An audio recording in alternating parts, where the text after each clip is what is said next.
Hello my lovelies and welcome to Egasms, an audiobook review show where we delve into the world of contemporary and indie romance books that make you go Please note that all the books and all my topics that I do on this channel does contain adult content, so you have been warned. With that said, here we go. So I have to have a little bit of a rant today, and it's about romance books that are turned into films. I mean, there has been some absolutely great ones, some brilliant ones. Me Before You. Originally, I watched Me Before You before I even realised it was a book, and I loved it so much. And then when I discovered it was a book, I was really scared of actually reading it and either falling more in love with the book and then because I loved the film. But when I read it, the producers of Me Before You did such a great job, really true to their book. And I'll tell you why I say that. I say that so that I can say this. The book that put me off romance films being turned into movies is P.S. I Love You. What a load of, yeah. Oh my God. I remember going to the cinema to see that, and I'd read it as well, and I absolutely loved the book. It was just heartbreaking, but I absolutely loved it. So when I knew that it was coming out as a film, I was all about it. I was there with my popcorn, all up, ready for it. And I cried at the end, and it was not crying because it was so good. I cried because they fucked it up. They fucked up the whole thing. It scarred me. They cut out so many characters.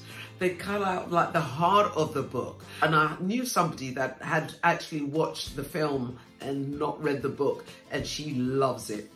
She absolutely loves it. And for me, I think it's a pile of horse crap. And so that really put me off.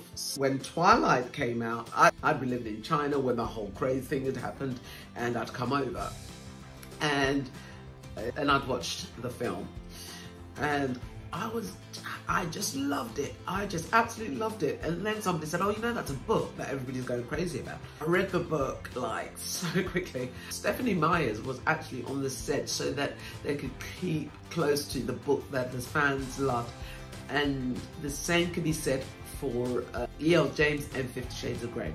They knew exactly what the readers wanted. They knew exactly the scenes that had to be in there. I mean, it's impossible to convert a book into a film. We all know this. There's a film that's on Passionflix called The Will. I read it first, and I read it years before that. I loved it. I absolutely loved it. So when I heard that Passionflix was doing it, I was also very, very worried. I read it again before I actually saw the film, and they did a great job. Oh, through the grace of God go I.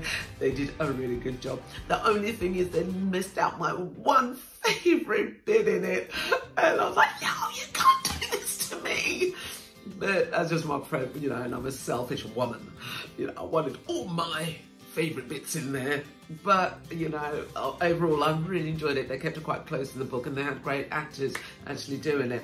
Funny story, though. It was the night before I went to a signing, and a book signing with all authors, and I'd watched a film called Forever Your Girl. I loved it. It was on Netflix.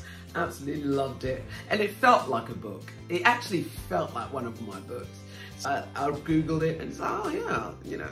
And at the signing, this girl that I knew, this reader that I knew, she went, oh, you see that film you were talking about last night? I said, yeah. She said, that's the lady who wrote it. And I was like, what? She said, Heidi McLaughlin. That's the lady who wrote it.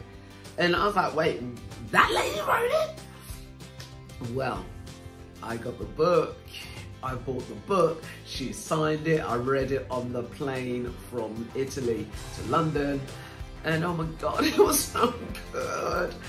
See, I think it might be now, because romance is being more accepted, that authors are not willing to see their work diminished by people who just don't get the genre.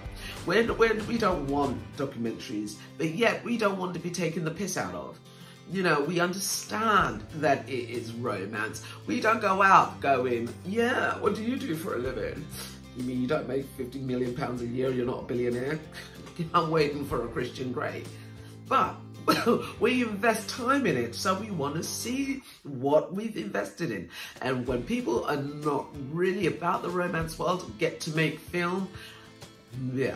Heidi McLaughlin, love her. Her film was great. Kristen Ashley's film, she was great, and she's actually in it. I saw a little bit in it. Stephanie Meyer's brilliant, and she's also in it.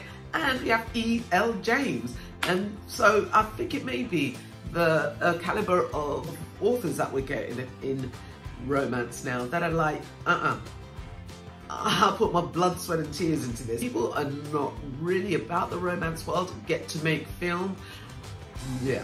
Heidi McLaughlin, love her. Her film was great. Kristen Ashley's film, she was great, and she's actually in it. I saw a little bit in it, of her in it. Stephanie Meyer's brilliant, and she's also in it.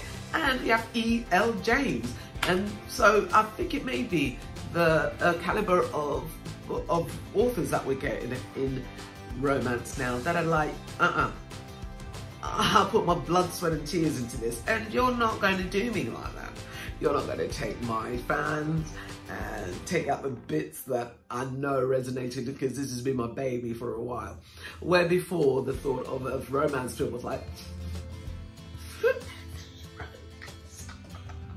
now it's like, yeah, we love romance. Yeah, well, there are so many good books that can be turned into good films. Just ask me. I am throwing down. If anybody out there, if any casting agents, literary agents want to turn books into film, get in contact with me. So sorry about that rant. Yeah. Thank you. I'll see you later.